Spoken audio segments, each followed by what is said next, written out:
right in the kisser. Hey, how the devil are you? Guess what day it is? It's... And if you follow my channel, you know on a Friday I like to have a little tipple. You're more than welcome to join me. 1 or 2, drink responsibly and all that. Wink, wink. Okay, so what have we got today? I have got Hawkston Session Lager. This is Jeremy Clarkson's lager from Jeremy Clarkson's farm. I got high hopes for this. It says premium British lager. We'll see. Let's get it open. Let's have a look. Whoop. Cheers, down the hatch and all that. Chin chin.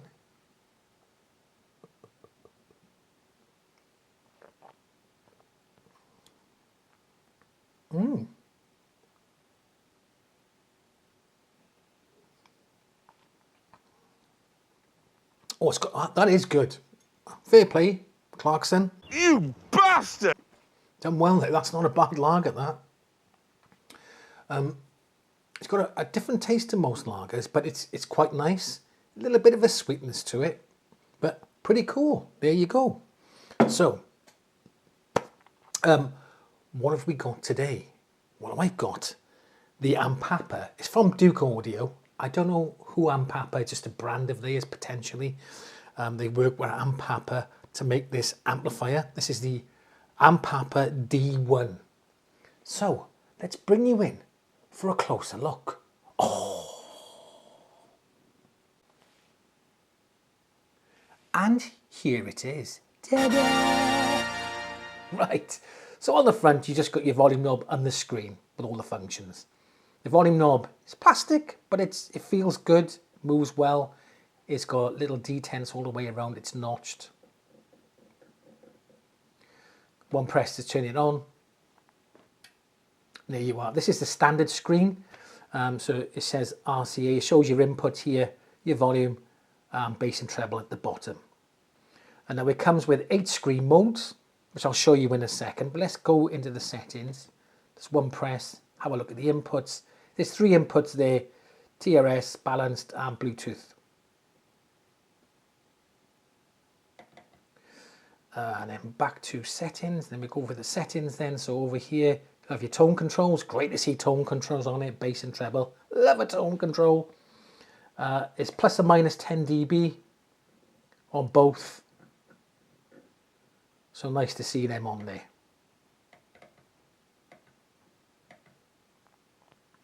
And you got your brightness then. I got it on really low at the moment because if I have it too bright, it messes with the camera focus. So I'm going to leave it on low.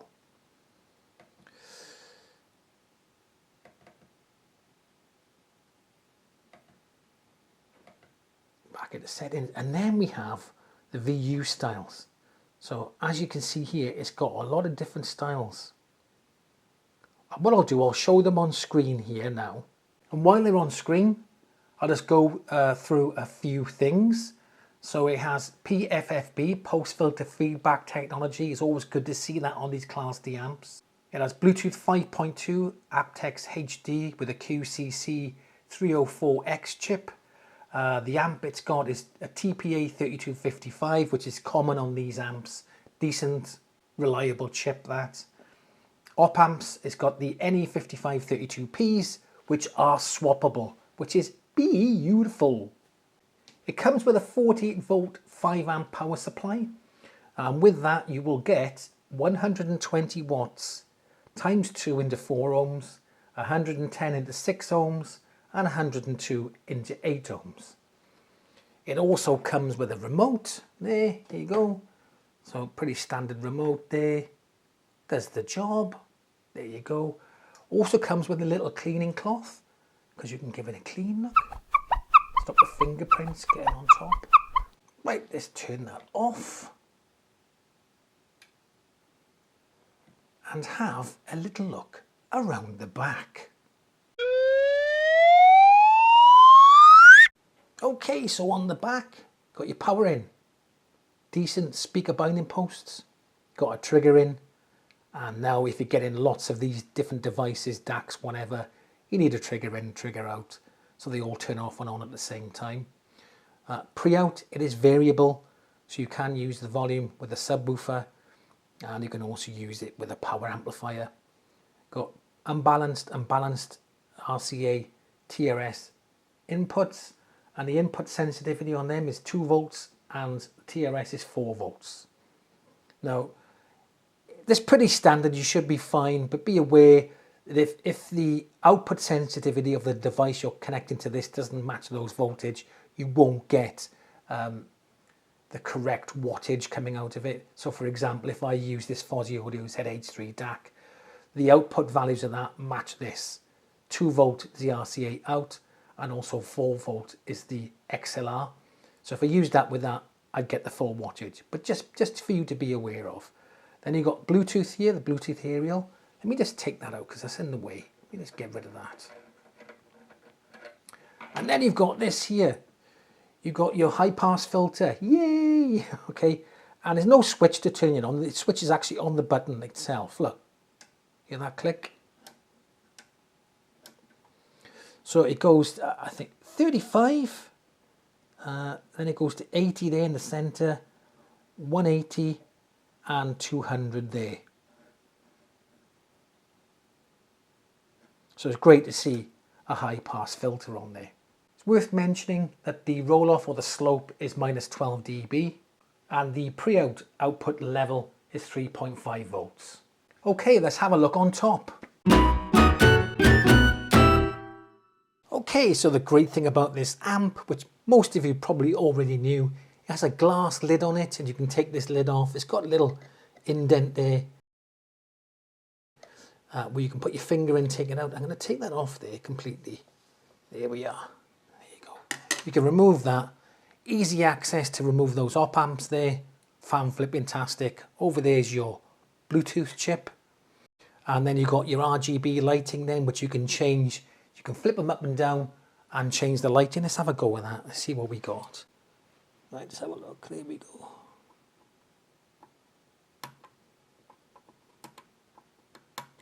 There you go. And they've got all different settings, which I'll put them up on the screen now.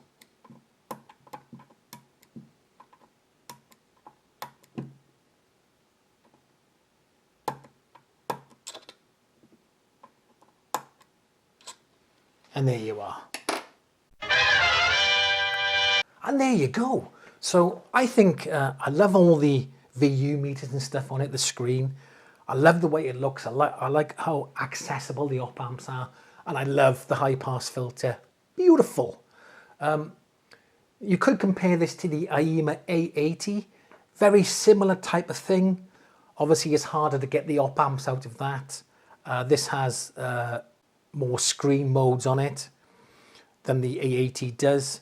The A80 does have, though, a DAC built in, so you know there's that.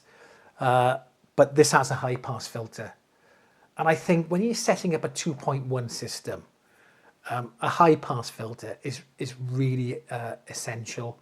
I think so anyway, because you know desktop especially, this is what they're made for. 2.1 systems on a desktop. That's you know, you can use them for other things, but essentially that's what they're for, these small amplifiers, and you need to have that high pass filter on it, which I think is great. Here's the thing though, where do they go from here now? I mean, they've given us everything we've asked for. Any mistake they've made, they've corrected it. They're really good at doing that. Like I remember they put a high pass filter on for a passive subwoofer IEMA. We were like, what are you doing? What's that for? and I remember when the sub out was fixed, so you couldn't turn the volume. You had to go to the subwoofer to turn the volume up and down. Like, so now it's variable. You got high pass filters. They've done pretty much everything we've asked for. So where do they go from here? I know Fozzy are branching out. They're doing turntables whatsoever, and speakers and subwoofers and headphones and all this. But with regards to their amps, I think, you know, they've reached a plateau a little bit. I don't know what's next for them. And I personally, I would like to see the power supplies integrated into the amp now. I think that's the next step forward, isn't it? You know, SMSL are doing it with their amps. And when you look at, say, you look at Fozzy Audio, Duke Audio, which is Ampapa, and IEMA, they're making some cracking stuff now. They really are. But it's about time they started putting those big ass power supplies into the amplifiers just to save us a bit of space. I don't know why they haven't started doing it. You know, it's something to do with duty tax or something like that. If the power supply is separate, because it's still the same weight in the box, isn't it? If you've got the power supply separate or in the amplifier. I don't know. Let me know your thoughts in the comment section. So how does it sound? Well, I think it sounds great. Really good. I can't grumble about the sound at all. But how do you know for sure? There's only one thing for it, isn't it? A sound test. A sound test. A sound test. Right, so I've done a sound comparison between this, and I still have the IEMA 820 in-house. Now, I was using this with the T20s over there somewhere, but I'm just going to do a comparison between these two amps, and I thought the 820 is a great amplifier, really, really good. So if the D1 can compete with the 820, it's done all right. Now, I've done it on a separate video because I wanted to use a high-res track from Amazon Music. It's Toto, Rosanna, cracking track that. So go and have a listen to that. I'll put a link up here and in the description below. And then come back here if you want. Pause it now and then come back here after and let me know what you think. But I'll tell you my thoughts on it. I thought the 820, and I'm talking, it was very close indeed. If you were casual listening, you probably wouldn't hear the difference. But I think the 820 had a little bit more meat on the bones, a little bit beefier, just a little bit, okay? But the D1 potentially had a little bit more detail retrieval and more sparkle on top. So it's not so much which one is better than the other, it's which sound do you prefer. So there you go.